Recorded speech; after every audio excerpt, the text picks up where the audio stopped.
But so many people just don't seem to get it.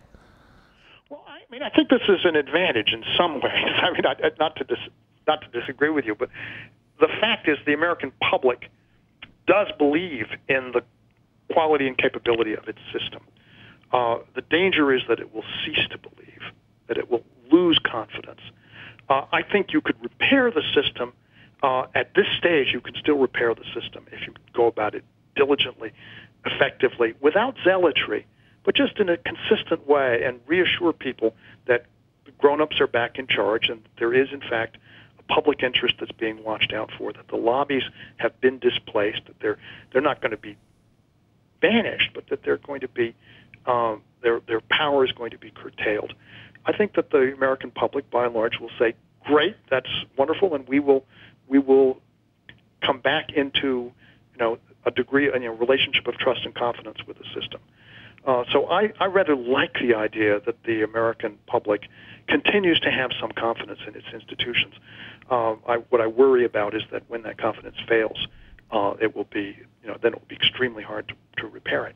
Do you think that can happen with the reliance on oil, since the economy is completely based on oil and the scarcity of it is what the Bush administration and others have been striving for and grabbing for and manipulating for? I mean, that's really what it boils down to, isn't it? Well, I think what we have to, looking ahead a generation, we are going to be in a great national project to get rid of our dependence on oil, to cut it dramatically, oil and coal, fossil fuels generally, to move to a much more sustainable energy framework, energy system, to do our part to rein in climate change before it's too late. And sitting here in the path of Hurricane Ike, one thinks about this.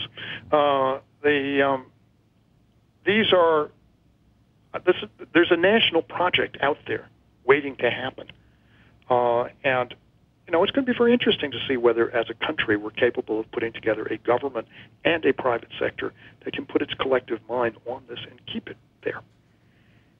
And do you see real elements for change in Obama's platform? We're going to have Gwendolyn Mink, who's a professor of government at Smith College, on as a guest, and a leading feminist, and also a leading expert on poverty in America.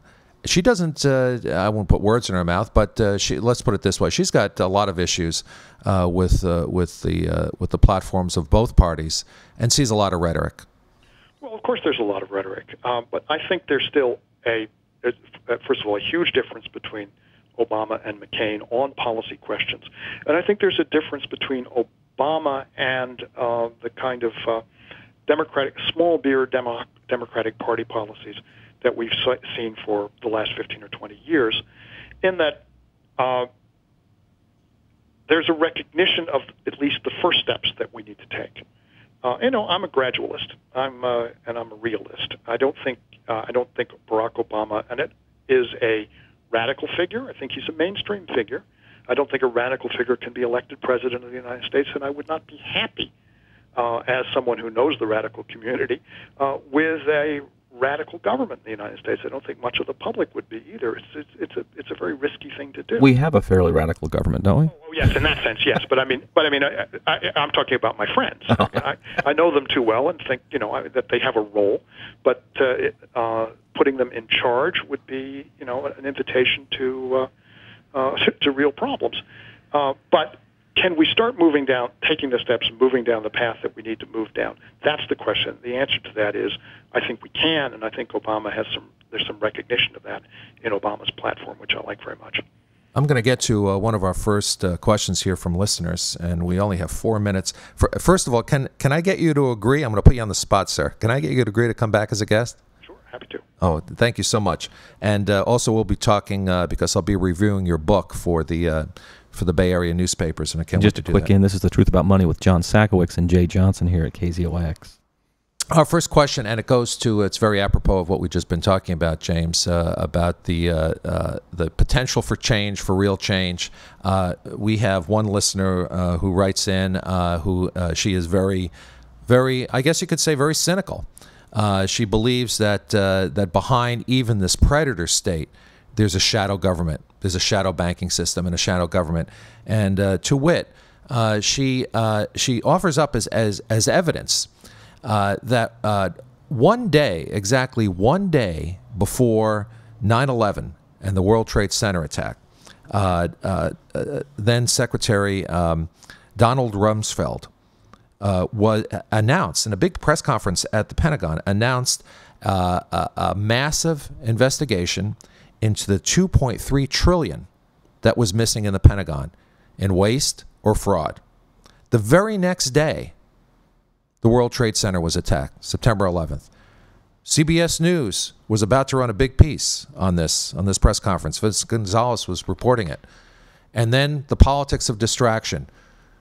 9/11, war on terror, everybody forgets about the $2.3 trillion that's gone missing from the Pentagon. Do you see, I mean, do you see that this new predator class has the power to hijack our government and our people to such an extent that they can distract us from something like real change? Well, I'm not inclined to think that these matters are very secret. The forces behind this administration are really operate very much in the open. They're rather, they don't feel a great need for secrecy. It's not hard to figure out that this government is the agent of powerful economic forces. On the specific claim, some circumstantial evidence is quite strong. On the basis of what you just read to me, I don't think that one is. I'm not persuaded. It's not strong enough to carry me with it. But it's obvious that this administration used 9/11 to take complete control of all the branches of government. Up to that point, let's remember that it really didn't have control of the Congress. James Jeffords had defected from the Republicans to an independent status, giving the Democrats the control of the Senate. The Bush agenda was largely stymied. After 9/11, they moved very fast to take advantage of events and basically got everything that they might have wanted through a Congress that was no longer in any political position to oppose them. James Galbraith, I want to thank you so much for